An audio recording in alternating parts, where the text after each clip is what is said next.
प्रबंध काव्य आपने लिखा है कर्ण।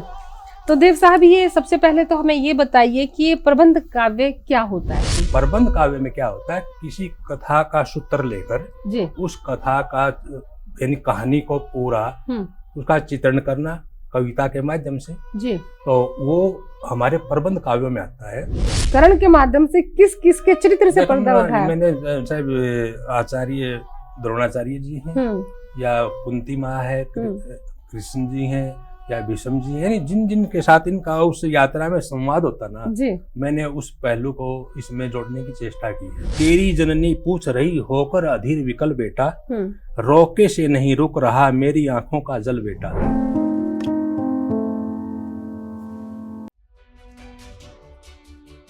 नमस्कार, प्रणाम, अभिनंदन, स्वागत। दोस्तों, मैं आपकी अपनी सखी हाजिर हूँ लेकर दस्तक दिल की बात कलम से। आप सभी जानते हैं, दस्तक में हर बार आपकी मुलाकात होती है खास हमारे खास मेहमान से, और मेहमान भी वो होते हैं जो साहित्य की दुनिया में अपनी खास पहचान बना चुके हैं, और इस कदर बना चुके हैं कि उनका नाम, उनका चेहरा जो है बड़े बड़े मंचों पर, बड़े बड़े कवि सम्मेलनों में, बड़े बड़े जो मुशायरे हैं और जहाँ कहीं भी साहित्यिक अदारे हैं, बड़े आदर से लिया जाता है, खास पहचान होती है। उन्हीं से तो होती है आपकी मुलाकात, और दस्तक में दस्तक देते हैं और दिल की बात भी कहते हैं और कलम से लिखी हुई बात भी आपको बताते हैं। बहुत ही खास कार्यक्रम है, और आज इस कड़ी में जो मेहमान साहित्यिक, मैं कहती हूँ साहित्यिक एक ऐसा चेहरा है जो बहुत ख़ास है, आपके लिए लेकर आए हैं। बहुत बड़ा नाम है साहित्य का, और उनके बारे में, उनसे मिलवाने से पहले उनके बारे में कुछ बातें मैं आपको ज़रूर बताना चाहूँगी। अगर बात करूँ उनके व्यक्तित्व की, वो तो बातों बातों से आपको खुद ब खुद पता चल जाएगा, लेकिन साहित्यिक परिचय देते हुए मुझे खुद बहुत खुशी हो रही है उनके बारे में बताते हुए कि आपकी 5 जो हैं, आपके 5 गज़ल संग्रह हैं। कर्ण एक आपका चरित काव्य प्रकाशित हो चुका है। कहो न राघव प्रबंध काव्य है, और कहो कहाँ हो नरेन ये महाकाव्य है। हसरते कबीर जिंदा है आपके गज़ल संग्रह का नाम है। और हिमाचल, अगर आपकी ख्याति की बात करें, आपकी उपलब्धियों पर बात करें दोस्तों, तो हिमाचल विश्वविद्यालय शिमला के अंतर्गत कर्ण काव्य का कथ्य और शिल्प पर एमफिल और लघु शोध हो चुका है। सम्मान की बात करें तो काव्य केहरी सम्मान उचाना हरियाणा से, साहित्य श्री सम्मान जींद से, साहित्य साधक हिसार से, कवि रघुवर दास सम्मान, हिंदी विभूषण सम्मान और साहित्य साधना सम्मान। यानी मैं ये कह सकती हूँ कि हरियाणा के क्या, हरियाणा के बाहर भी, यानी राज्य स्तरीय, क्षेत्रीय, जिला स्तरीय और शहर के स्तरीय पर जो भी साहित्यिक कार्यक्रम होते हैं, एक सम्मानित विभूति हैं आप, सम्मानित हस्ती हैं, और आज हमारे साथ हैं। और मज़े की बात यह है कि त्रैमासिक पत्रिका आती है प्रयास में, आप लगातार 5 साल से अपना कॉलम दे रहे हैं, और साहित्य जगत के बहुत आदरणीय, बहुत जाने माने चेहरे हैं। और वो चेहरा आपके रूबरू करवाने से पहले मैं उनका नाम भी बता दूं। जी हाँ, मैं बात कर रही हूँ श्री देवदत्त देव साहब की। तो देव साहब, आपका जस्ट टीवी के प्रांगण में दिल से धन्यवाद करते हैं, स्वागत करते हैं। नमस्कार, आपके दर्शकों को भी मेरा नमस्कार जी। और हम धन्य हो गए, आज आपके चरण हमारे प्रांगण में पड़े। आपका स्नेह जी। तो देव साहब, अगर हम आपके रचनात्मक पहलुओं पर बात करें तो हमारे समक्ष बहुत सारी पुस्तकें हैं, और देख रही हूँ अमूमन हमारे जो दर्शक हैं, आप देखा होगा कि जो हमारे मेहमान आते हैं, कविताओं पर बात होती है, गज़ल पर होती है, कहानी, उपन्यास, दोहे, छंद, सभी विधाओं पे, मतलब साहित्यिक जितनी भी विधाएं हैं लगभग तमाम पे बात होती है। लेकिन आज बहुत अनोखी बात होने वाली है। क्यों? क्योंकि आज साहित्य विधा में कुछ विधाएं और हैं जिनका आपने बहुत कम नाम सुना होगा। यानी जो महाकाव्य हैं, चरित काव्य हैं और प्रबंध काव्य हैं, उन पर भी आपने पुस्तकें लिखी हैं और बहुत खास है, तो इन पर करेंगे चर्चा इनसे। और देव साहब, शुरुआत करते हैं आपके प्रबंध काव्य से। तो गजल तो आप कहते ही हैं, और ये जो प्रबंध काव्य है, महाकाव्य है और चरित काव्य है, हाँ जी, और खंड काव्य होते हैं। तो ये प्रबंध काव्य आपने लिखा है कर्ण, तो इसी पर बात करते हैं दोस्तों। बहुत प्यारी किताब है जिसका नाम है कर्ण, और ये प्रबंध काव्य है। ये प्रबंध काव्य क्या होता है और इसमें क्या है, ये जानेंगे देव साहब से। तो देव साहब, ये सबसे पहले तो हमें ये बताइए कि ये प्रबंध काव्य क्या होता है, उर्मिल जी। ऐसा इसकी शिल्प और शैली क्या है? मूलतः ना हमारा जो साहित्य है, पूरा वाङ्मय की बात करें, हम गद्य और पद्य 2 भागों में विभाजित किया गया है जी। लेकिन जो काव्य है ये एक मुक्त काव्य होता है जिसमें पूर्वापर का यानी पहले और पीछे का कोई संबंध नहीं रहता जी। जिस तरह हमारी कुंडलियां है, दोहा है। प्रबंध काव्य में क्या होता है, किसी कथा का सूत्र लेकर उस कथा का यानी कहानी को पूरा उसका चित्रण करना कविता के माध्यम से जी, तो वो हमारे प्रबंध काव्यों में आता है। फिर प्रबंध काव्य का आगे वर्गीकरण किया जाता है जी। जैसे महाकाव्य है, महाकाव्य में देखना अब तो समय के साथ परिवर्तन हो रहे हैं। पहले एक शर्त थी कि भी कम से कम 7 सर्ग हों, उससे पहले 9 सर्गों की बात हुआ करती थी। तो उसमें हो और हर प्रत्येक सर्ग ये उसको कांड के नाम से भी रामचरितमानस में लिखा गया है। तो उनमें अलग छंद का प्रावधान है, वो किया जाता था। वो महाकाव्य में क्या होता था कि जीवन का सांगोपांग चित्रण तो है ही, प्रासंगिक कथाएं हैं। जिस तरह इधर उधर कोई कहानी आगे गति देने वाली है, जिस तरह सुग्रीव वाली का राम से मिलना है, उस कथा को आगे चलाना है, तो इस तरह की कथाएं भी समाहित होती हैं महाकाव्य में तो जी। और जो हमारे खंड काव्य होते हैं वो एक छोटी कहानी हो जाती है, उसका लघु रूप है। उस लघु रूप में हम उसका एक विशेष पहलू, जिस तरह महाभारत है पूरा है और मेरी पहली रचना जैसे कर्ण है, तो कर्ण में क्या है कि अकेले जो कर्ण के चरित्र को मैंने रेखांकित करने की चेष्टा की है सभी सर्गों में, चाहे उसके भले ही संवाद मैंने श्री कृष्ण जी से करवाए हैं या युधिष्ठिर से हैं या कुंती से हैं, लेकिन उसमें रहता क्या है, मूल में मेरा जो एक चरित्र मैंने लिया है कर्ण, वो उसमें हर जगह संवाद करता हुआ नजर आएगा जी। तो इसमें क्या होता है, इनको चरित काव्य इसीलिए बोल देते हैं। और खंड काव्य का मायना क्या है कि महाकाव्य न होकर कोई घटना विशेष पर कोई कहानी लिखी गई है। जैसे मेरा ही है कहो न राघव, मैंने उसमें जो सीता माता के अग्नि परीक्षा का होना और उसको वनवास देना, उन घटनाओं से मेरे को थोड़ा सा महसूस हुआ था कि अर्धनारीश्वर संस्कृति के उपासक देश में और नारी है अपने अस्तित्व के लिए परीक्षा की बात करती है, चाहे सीता माता क्यों ना हो। हाँ, और उनके निर्वासन की बात होती है। तो वो पीड़ा मेरे भीतर अंतर को छू गई थी। तो मैंने उस पीड़ा को बहुत से जो अन्य भक्त, मैं भी भक्त हूँ वैसे, मेरी संस्कृति अलग थोड़ा ही है, मैं भी राम से जुड़ा हुआ हूँ, लेकिन मैं माँ की तरफ अधिक हूँ। मैंने माँ की पीड़ा को उसमें रेखांकित किया है कि सीता माता ने किस प्रकार से एक राजा की मर्यादाओं के निर्वहन में राम ने उनको क्या क्या कष्ट दिए और उन्होंने उनको झेलना पड़ा। तो वो क्या है, ये एक कार्त काव्य है, ये मूल में एकालाप काव्य भी है ये मेरा। इसमें श्री राम कहीं नहीं बोलते हैं, पूरे काव्य में सीता माता है वो बोल रही है, अकेली बोल रही है, इसको एकालाप काव्य भी बोल देते हैं। लेकिन मूल में प्रबंध का मायना यही है कि जो कहानी बंद कर चलती है, वो कहानी यानी एक कथानक को लेकर आगे बढ़ रही होती है, और पहले पदों का और बाद के पदों का पूर्वापर, जिसको साहित्यिक भाषा बोले, तो उनका परस्पर रिश्ता रहता है। ये होता है जी हमारा काव्य का जो प्रबंध रूप है।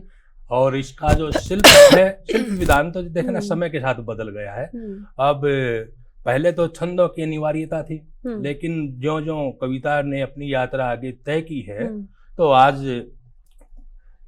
छंद विभिन्न प्रबंध काव्य भी हैं, वो भी आए हुए हैं। छंद मुक्त भी है। हाँ, छंद बिल्कुल मुक्त बिल्कुल। है। और देव साहब बहुत सारी बातें करनी है और तमाम किताबों पर भी चर्चा करेंगे, उसके शिल्प कथानक के साथ साथ उसकी कहानी पर और किरदारों पर भी बात करेंगे, लेकिन अभी समय छोटे से ब्रेक का है दोस्तों, जल्द लौटते हैं ब्रेक के बाद। दोस्तों ब्रेक के बाद फिर से स्वागत करते हैं और आज जस्ट टीवी के प्रांगण में दस्तक दी है देवदत्त देव साहब ने और बहुत सारी बातें करनी अभी बाकी हैं। अभी तो हमने जो प्रबंध काव्य क्या होता है, चरित काव्य क्या होता है, महाकाव्य क्या होता है और खंड काव्य क्या होता है, इस पर बात रखी है, उनसे जाना हमने और भी बहुत कुछ जानना है, तो चलते हैं उनकी ओर। तो देव साहब जो कर्ण है प्रबंध काव्य, तो इसमें से कुछ सुना दीजिए।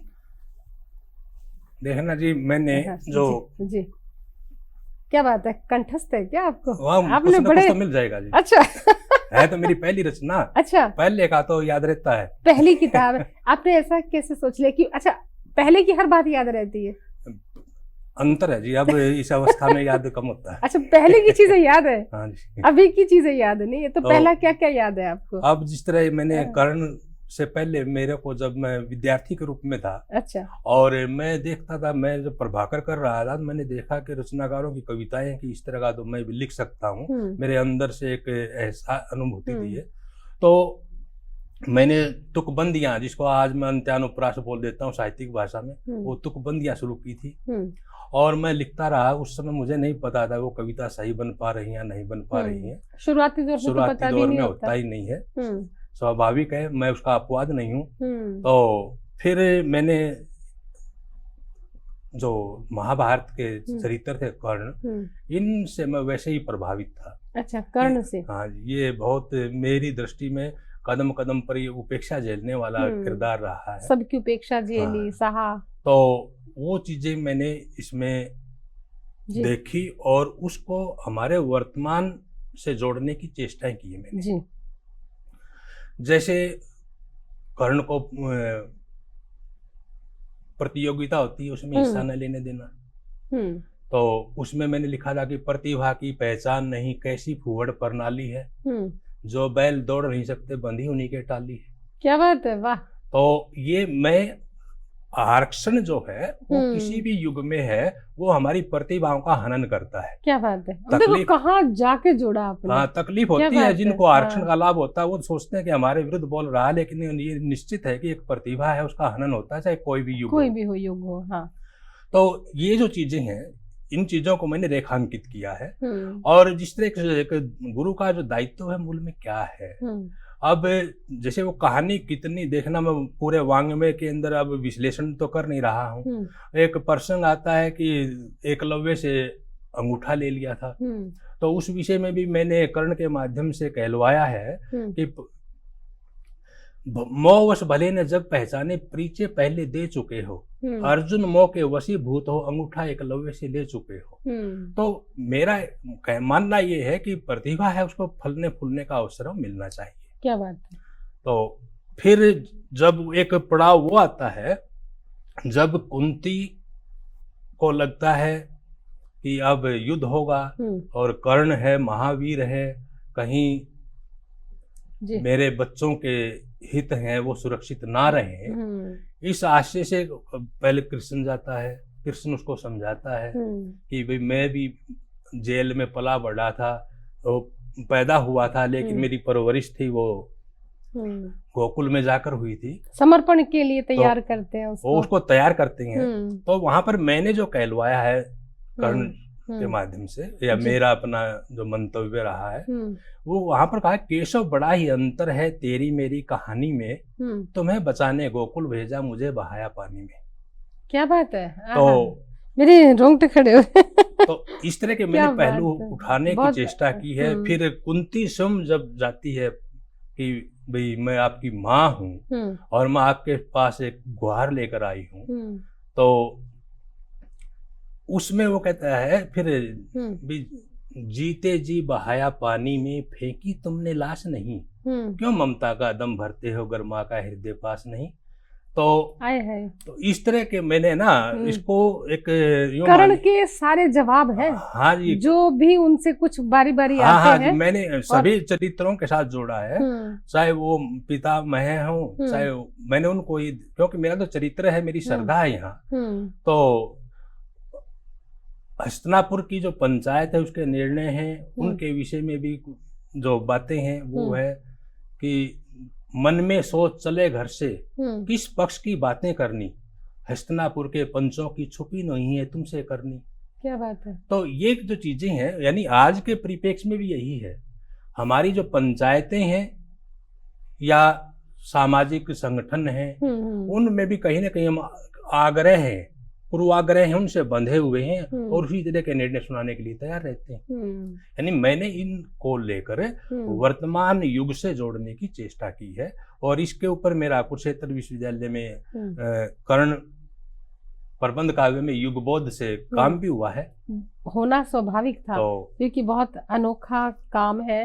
तो इसमें मैंने कोशिश की है कि हर किरदार से जब बात की है, तो चाहे भीष्म पितामह हो, तभी ये सोच रही थी कि भीष्म पितामह को कहता है कि वासना पोषित हुई तात की ओर सार नहीं नजर आता है, सच पूछो तो इस युद्ध का दोष तुम्हारे सिर जाता है। यानी उनकी जो उन्होंने जो त्याग किया था ना, वासना पोषित हुई तात की और सार नहीं नजर आता है, सच पूछो तो इस युद्ध का दोष तुम्हारे सिर जाता है। कर्ण जी कहते हैं, कर्ण जी कहते हैं। तो मैंने इस तरह से कर्ण के पूरे चरित्र को रेखांकित करने की चेष्टा की है। लेकिन आपने कर्ण के माध्यम से कर्ण की हृदय वेदना को अभिव्यक्त किया है, कोशिश की है, बहुत अच्छे से अभिव्यक्त किया है। लेकिन ये तो लेकिन चरित्र जो है ना, लेकिन कर्ण ने चरित्र सबका बता दिया। हाँ जी, इसमें मैंने जितना समझा आपसे कि आपने उनको लेके उनकी हृदय वेदना को आपने रेखांकित किया है, इंगित किया है पंक्तियों से, काव्यात्मक रूप। हाँ, मैंने भीष्म के लिए भी कहा है, उन्होंने तुम्हारे मोह के हवन कुंड में हस्तिनाहित होम हुए, किसी पक्ष में भीष्म बने तुम किसी पक्ष में मोम हुए। यानी वो तटस्थ नहीं रह पाए, जो मैं महसूस कर पाया हूँ। तो मैंने उनको रेखांकित करने की हिम्मत की है। जबकि एक परंपरा है, एक रूढ़ धारणाएं हैं मेरे काव्यों में, इसी तरह है। सीता माता का भी मैंने इसी तरह पहलू उठाया था। हाँ, इसके नहीं, सीता माता भी हमारे पास बहुत सारी चीजें हैं और उन पर भी हम विस्तार से बात करेंगे। लेकिन मैं तो अभी तक कर्ण पर ही अटकी पड़ी हूँ। मैं ये सोच रही हूँ कि जो कर्ण है, कर्ण की हृदय वेदना को इतनी बारीकी से, उसके एहसास को, उसकी पीड़ा को, उसकी वेदना को महसूस करके, और जो व्यक्ति उसके पास आके उससे सवाल करते हैं, चाहे कृष्ण जी आए, चाहे भीष्म पिता आए, चाहे कुंती आए, चाहे युधिष्ठिर आए, जो भी उनसे आके उनको समर्पण करने के लिए, मजबूर करने के लिए जो भी प्रपंच रचते हैं, और वो उनको प्रतिक्रिया उनकी क्या रहती, जो जवाब है वो बहुत काबिले तारीफ है। और इतने अच्छे तरीके से, शुक्रिया मैडम, बहुत अच्छे तरीके से जी चाहता है कि सुने जाए और इसको और विस्तार से और बारीकी से इसको हम अध्ययन तो मैं तो करूंगी ही, और सुनने को जी चाहता है। लेकिन निकालेंगे कोई रास्ता कि ये पूरा प्रबंध हमारे दर्शक देख रहे हैं उन तक पहुंचे। और लेकिन फिर भी इसमें किस के और आपने किस के और चरित्र को कर्ण के माध्यम से किस के चरित्र से पर्दा उठाया? मैंने चाहे आचार्य द्रोणाचार्य जी हैं या कुंती माँ है, कृष्ण जी हैं या भीष्म जी, यानी जिन के साथ इनका उस यात्रा में संवाद होता ना जी, मैंने उस पहलू को इसमें जोड़ने की चेष्टा की है। दोस्त भी कुछ कहता है, दुर्योधन भी कुछ कहता है, उनके लिए तो समर्पित है ये। अंतिम जो छंद है मेरा, उस समय जब मरणासन है कर्ण, वो कहता है, अंतिम नमन कहना मीत को जिन्हें समर्पित खून पसीना, 100 समझ मुझे बुला दे लगा जहां में मरना जीना। तो ये मेरा इसका अंतिम है, जो यानी यहाँ पर मैत्री को सर्वोपरि इसमें दिखाया, दर्जा दिया है, स्थान दिया है, और मित्र के लिए उन्होंने सब कुछ किया है। भाइयों के लिए भी कुछ कहा? भाई जो थे उनका तो इनके साथ इतना नहीं था, लेकिन कृष्ण जिसको बार उसको कवच कुंडल कितने, वैसे वाकई ये मतलब हमारे जो ग्रंथ है, हमारी जो महाभारत के पात्र है, हमारी महाभारत का जो कंटेंट है, जीवन पर आधारित है दरअसल, और कलयुग पर आधारित तो ज्यादा है। है ना। और बहुत सारी बातें करनी है देव साहब, और लेकिन दोस्तों समय छोटे से ब्रेक का है, जल्द हाजिर होते हैं, कहीं नहीं जाइएगा क्योंकि आज तो बहुत खास है। दोस्तों ब्रेक के बाद फिर से स्वागत करते हैं दस्तक में। आज हमारे खास मेहमान हैं देवदत्त देव साहब, और बहुत अनूठी किताबें हैं, महाकाव्य है, प्रबंध काव्य है, चरित काव्य है और गज़ल भी है। तो बहुत कुछ आपको सुनना है और करते हैं अगली किताब पर चर्चा। तो देव साहब, हमने कर्ण के ऊपर बात कर ली, और उस किताब में जो चरित है, काव्य है, पूरे कर्ण की अभिव्यक्ति है, आपने बहुत खूबी के साथ, बहुत, मैं कहती हूँ कि एहसासपूर्ण अभिव्यक्ति दी है कर्ण के हृदय में। शुक्रिया मैडम। और अब आते हैं अगली किताब पे, कहाँ हो नरेन। दोस्तों ये किताब है कहाँ हो नरेन, और देव साहब की ये दूसरी किताब है। हाँ जी, और दूसरी। ये कब आई? ये 2003 में आई थी जी। और इस किताब में मैं देख रही हूँ स्वामी विवेकानंद जी की तस्वीर है, और ये मूलतः उन्हीं का चरित्र है जी। नरेन है ना उनका, बाल्यकाल का नाम है, विद्यार्थी जीवन का नाम है उनका। नरेंद्र नाथ थे नाम से, लेकिन उनको नरेन सहपाठी बोलते थे, तो इसलिए मैंने इसको टाइटल बना दिया, कहाँ हो नरेन। तो स्वामी विवेकानंद जी के ऊपर आपने पूरी किताब लिखी है, और ये भी काव्यात्मक रूप में है। हाँ जी बिल्कुल। तो इसमें से ही कुछ सुना दीजिए। इसमें जी इसको भी आपने रख दिया, इसका तो पूरा एक एक शब्द यूं तो नहीं कह सकता मैं, लेकिन ये पुरानी रचनाएं तो मुझे याद रहती है। वैसे पता है आजकल क्या चलन है? हाँ जी। हम लोग अपनी भागम भाग जिंदगी में इतने व्यस्त नहीं है, अस्त व्यस्त है। कहीं व्हाट्सएप, कहीं मोबाइल, कहीं घर, कहीं नौकरी, कहीं किसी तरह की चिंताएं। कोई मित्र हमें कह दे कि वक्त आपसे मिलना है, तो हम कहते नहीं व्यस्त है, आपने कॉल नहीं उठाया जी, थोड़ा व्यस्त था। दरअसल हमने खुद को अस्त व्यस्त कर लिया है। और कई बार तो कोई हमसे, एक मूड ऐसा भी आता है, कोई हमसे पूछे जी आपका क्या नाम है, तो हम कहते जी मेरा जी मेरा नाम उर्मिल है। तो ये मतलब अपना नाम लेने में भी एक बार मतलब हम इतने उलझे हुए हैं, तो कभी कभी ऐसा होता है। पर आपने क्या खाते हैं कि पूरा काव्य, मैं कहती हूँ कि कुछ इसमें से सुनाइए, और आप कहते हैं मेरे हाथ से बड़े प्यार से लेके वापस रख देते हैं। तो इस तरह के काव्यों में से, इन महाकाव्यों में से आपको पंक्तियां इतनी, और खासकर इतनी कहते हैं ना पुष्ट हिंदी, हष्ट पुष्ट हिंदी है बिल्कुल। कैसे हिंदी से जुड़े हुए हैं? नहीं, क्या खाया है आपने, मतलब क्या खाते हैं जो आपको इतना याद है? पहले तो इसी पर बात कर लेते हैं, नरेन के ऊपर तो बाद में बात कर लेंगे। ऐसा तो कुछ नहीं है जी, बस जब ना मूलतः क्या होता है, अब तो थोड़ा जो भागम भाग जो से आप बोल लगे, थोड़े सांसारिक तनाव बढ़ रहे हैं, लेकिन जब रचनाकार जब सृजन करता है ना, सृजन से पहले वो एक सृजन के तनाव से गुजरना होता है उसे। वो बात तो है कि वो क्या संवाद खड़ा करना है, किससे क्या कहलवाना है, उस चरित्र को कैसे उभारना है। तो जब इतना चिंतन और मनन होता है ना, तो फिर वो चीजें जहन में रहती हैं। अब जिस तरह मेरा एक सरग है जिसमें स्वामी जी जब सन्यास के लिए प्रवृत्त हो रहे हैं, तो स्वाभाविक भाग रहे हैं घर से, भागना ही है, और माँ के लिए पीड़ा भी है ये। तो उसमें ना वो उसकी माँ उसको रोकने की चेष्टाएं करती है कि भाई, वो कहती है भी आप क्यों भाग रहे हो? कहता है जी मैं तो सांसारिक पीड़ाओं से दूर है ना, एक सुख की, सच्चे सुख की तलाश में निकलना चाहता हूँ। तो उसमें कहता है कि उसकी माँ कहती है कि सच्चे सुख का रूप स्वरूप कोई निश्चित पहचान नहीं, अपनी डफली अपना राग एक मत हुए विद्वान नहीं, आज परम सत्य की लालसा कल कुछ और अभिलाषा होगी, समय स्थान अवस्था अनुरूप सुख की और परिभाषा होगी। हम सुख को परिभाषा में नहीं बांध सकते। तो जब मैं इस सृजन से गुजर रहा था, मेरे साहित्यिक मित्र हैं रामफल सिंह खटकड़ और महेंद्र पाल आर्य, वो ये कहने लगे कि आपका चरित्र दब जाएगा जब इतनी बड़ी बात अपनी माँ से कहलवा दी है, तो आप इसका जवाब कैसे ढूंढोगे? तो मैं, मेरा साहित्यिक मित्र भी और बड़े भाई जैसा है रामफल, मैंने उनसे मंत्रणा की, लेकिन हम किसी निष्कर्ष पर नहीं पहुंचे। 5-6 दिन हम बात करते रहे इस विषय पर।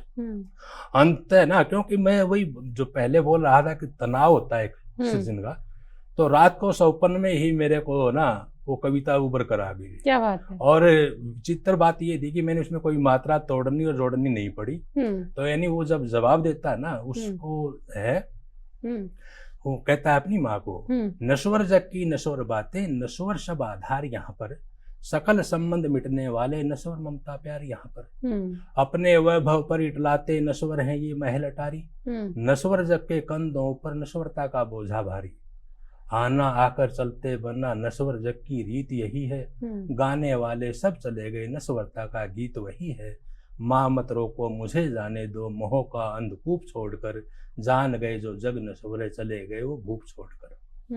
तो इस तरह वो प्रत्युत्तर में आ गया जी।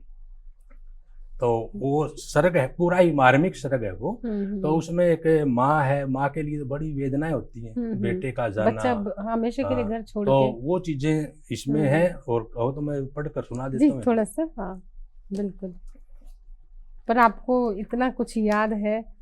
अक्सर हम अपनी ही कविताएं लिखकर अगली किताब लिखते हैं तो पिछली कविताओं दोहराते हैं, अंतर आता है जी।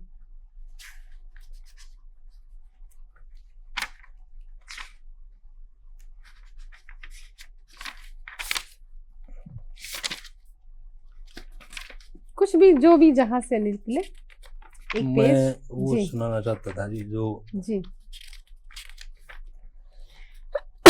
वैसे देसा में देश हरियाणा जित दूध दही का खाना, जब बचपन से लेके अभी तक उसी में जीना, और आप वैसे भी रहते हरियाणा, तो ये तो फिर आपका जो लिखना लिखाना है ना किताब से बाहर आपके दिमाग में तो रहेगा, ये भी है जी। बचपन का खाया पिया, देसी बाड़ा देसी खाना, हाँ, है ना, इसमें भी आपको कहीं ना कहीं इस चीज में आपका हाथ है कि आजकल की तरह नहीं है आपके, तब तक आप कविता ढूंढते रहिए ना जी। जी। जिस तरह ना वो माँ है, तेरी जननी पूछ रही होकर अधीर विकल बेटा, रोके से नहीं रुक रहा मेरी आंखों का जल बेटा, सभी कुछ सहज हो जाएगा तू अपना निर्णय बदल बेटा, वैराग्य का भाव भुलाकर गृहस्थ पथ पर चल बेटा,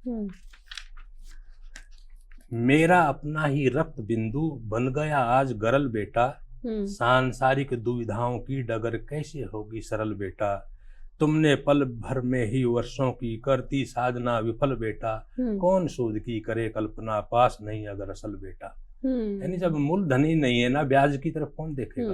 एक माँ के लिए तो सब कुछ है बेटा, संसारी की बातें हैं कि आगे वंश चले, वंश चले, परिवार तो इस तरह का मैंने ना उसमें कहा है कि वो फिर वो बोलता है कि माता मत कुछ और कहो, तुम कदापि नहीं मैं सह पाऊंगा, मेरे अंतर की पीड़ा को भला कैसे मैं कह पाऊंगा, हाँ तुमने केवल वही कहा जो जननी का कहना बनता, पुत्र मुख से विरक्ति कथन भी नहीं मात का सहना बनता। क्या बात है। तुमरे निश्चल ममता आगे सशक्त कौन सा तर्क माता, मेरे भरण पोषण की खातिर झेला तुमने नरक माता, अगर माँ के हृदय जगह नहीं उसे नहीं कोई दर माता, माँ का ममता पाने को तो दिन रात तड़पते हर माता, परमात्मा तक तड़पते माँ को पाने। सही बात है। गति जीवन को देने वाली पावन स्नेह संसार माता, प्रथम गुरु कहलाने वाली जगती का आधार माता। तो इस प्रकार मैंने ना कोशिश की है कि उसको पूरा भावपूर्ण जी। ये जो संवाद है मतलब ये विवेकानंद और उनकी माता का उन दोनों के संवाद, वो संन्यास के लिए दौड़ रही है, वो उनको रोक रही है।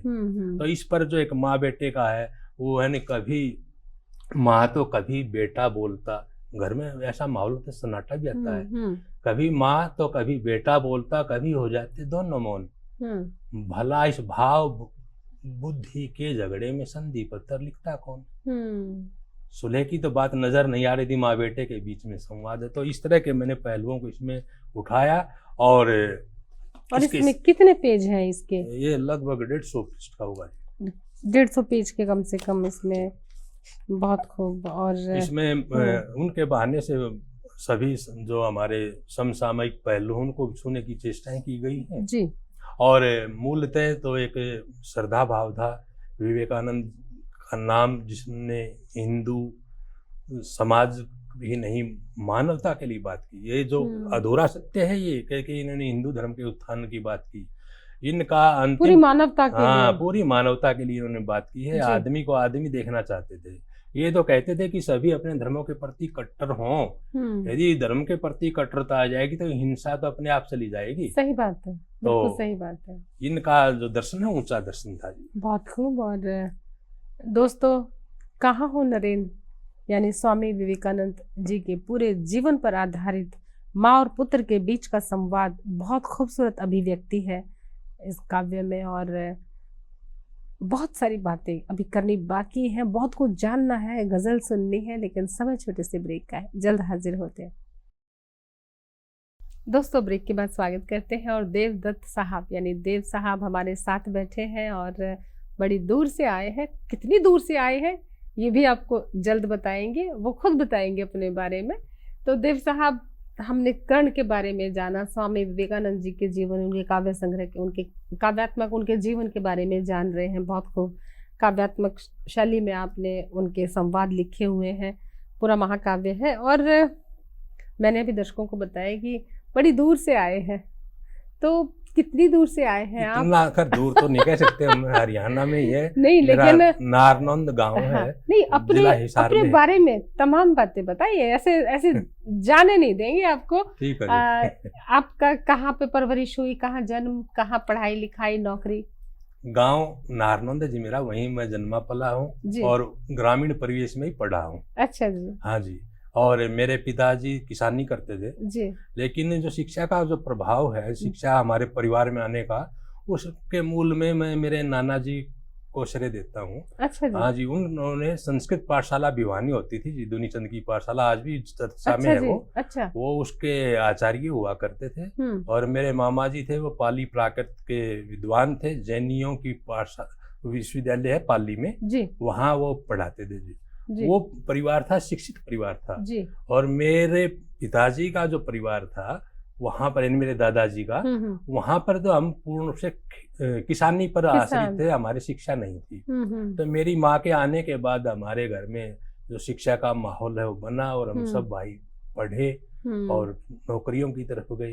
तो वहां से हमने ये सीखने का अवसर मिला।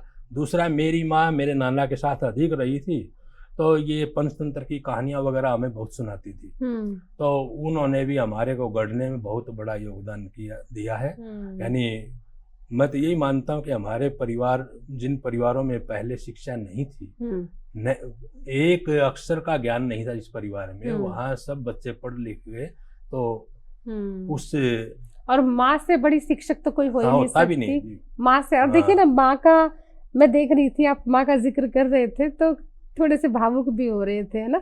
माँ कहती मुंह खुल जाता, मुंह भर जाता है, ऐसा लगता है कि तो है ना, सारा जैसे सारे जहाँ की सबसे बड़ी शक्ति सामने प्रकट हो गई हो। जब मैंने बोला तो था, माँ की ममता पाने को दिन रात तड़पते हर माता, नहीं हर मैंने परमात्मा के लिए, परमात्मा भी तरसते हैं अपनी माँ की ममता के लिए। भगवान कृष्ण भी जब गए थे माता यशोदा को छोड़कर, क्या उन पर बनी थी, क्योंकि ये रिश्ता ही ऐसा है जी। जी, नहीं मैं समझ सकती हूँ क्योंकि मैं भी माँ हूँ। खैर एक बात जी, वो तो ठीक है जी, लेकिन मैंने जब कहो ने राघव लिखा ना, तो स्वाभाविक है कि विश्वविद्यालयों में, कॉलेजों में गया और आप जैसी जो वहाँ पर प्रोफेसर थी, प्राध्यापिकाएं थी, उन्होंने कहा कि एक नारी की वेदना, देखिए मैं इस सवाल पर आने वाली थी सच में। जब आपने शुरुआत में इंटरव्यू शुरू करने से पहले, शुरुआत में ही आपने कहा था कि सीता माता जी के संवाद को मैंने दिल से महसूस किया, ये प्रश्न तो मेरा वहीं पर खड़ा हो गया था कि मुझे इसका जवाब चाहिए कि वाकई नारी मन की वेदना को, अब देखिए मैं थोड़ा प्रैक्टिकल हो रही हूँ। हाँ जी, हो रही हूँ आप समझ गए हो मैं क्या कहने वाली हूँ। आपने सीता माता की वेदना समझ ली, आपने राधा की भी समझ ली होगी। तो जब आप स्त्री की वेदना को समझते हो, माँ की वेदना को भी लड़का समझता है, पत्नी की वेदना को कोई समझ पाता है? कभी पत्नी की वेदना को महसूस किया? ये जो रचना है ना जी, इसमें ना एक जिस तरह सभी किरदार हैं जी, हाँ जी, महिला के तो जी, कभी माँ है, कभी बहन है जी, कभी बेटी है, तो कहीं पत्नी है।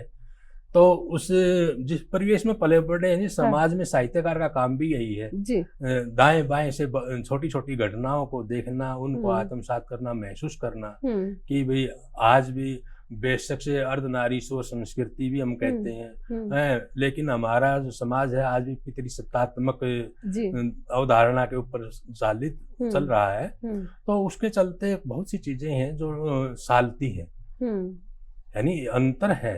देखो कुछ तो प्रकृति ने अंतर डाल दी है, कुछ समाज डाल रहा है।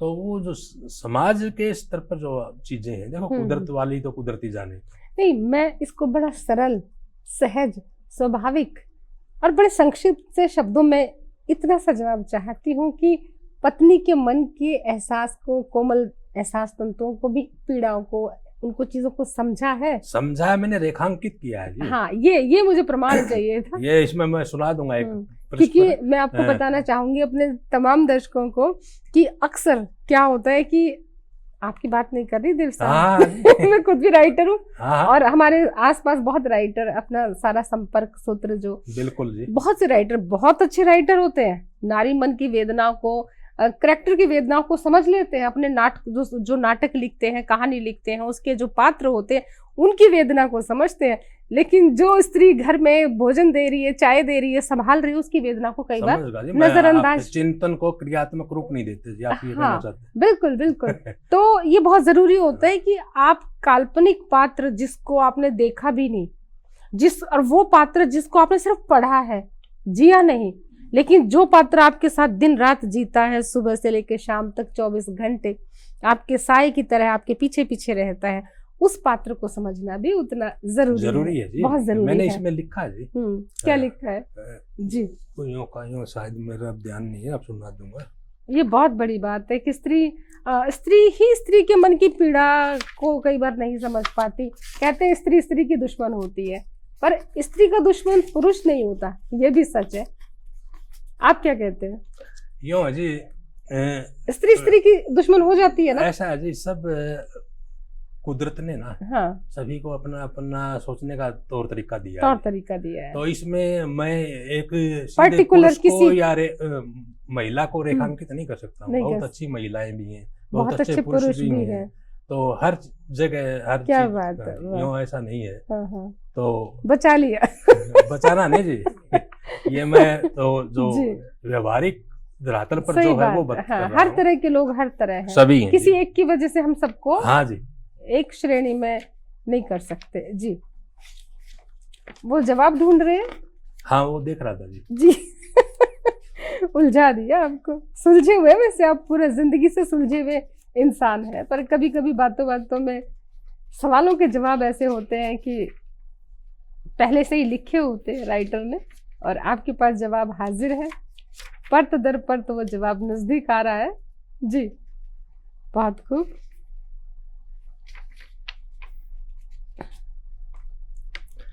जी,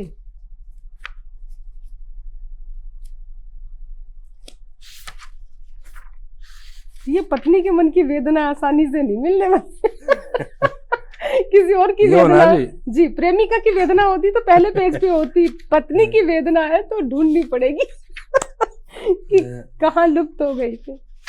देखिए, हास्य विनोद के साथ बात करना मतलब जिंदगी यही है दोस्तों, कि वाकई सवाल में से जवाब निकलते हैं, और जवाब के भी कई बार उसमें से भी सवाल निकल जाते हैं। जिंदगी खुद में एक पहेली की तरह है, और एक अच्छे साहित्यकार होने की सबसे बड़ी खूबी है कि उनसे किसी भी सवाल का जवाब पूछ लो, जवाब हाजिर है। जी दे साहब। जो मैं सुनाना चाहता था वो ढूंढ रहा हूँ, जो नहीं मिला जी मेरे को क्योंकि वो पत्नी की वेदना थी। कोई नहीं, हम सेकंड पार्ट में पत्नी वेदना ढूंढेंगे, आप रख दीजिए इसको।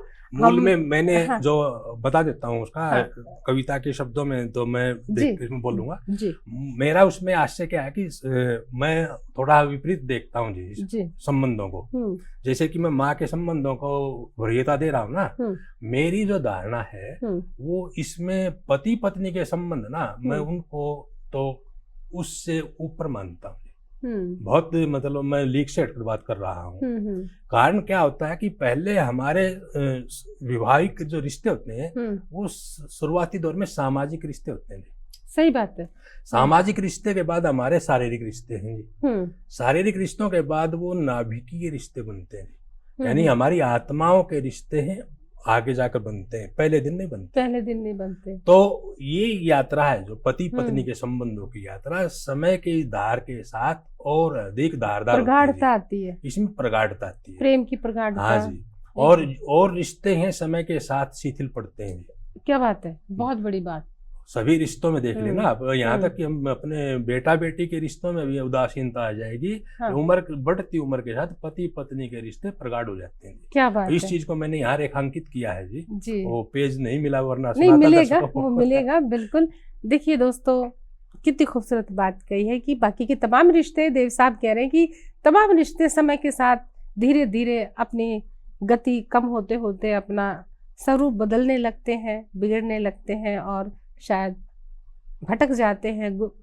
लेकिन जो पति पत्नी का रिश्ता होता है वो एक सामाजिक रिश्ता होता है, फिर शरीर का रिश्ता होता है कि वो पत्नी है, वो पति है, परिवार पालन के लिए बने हैं।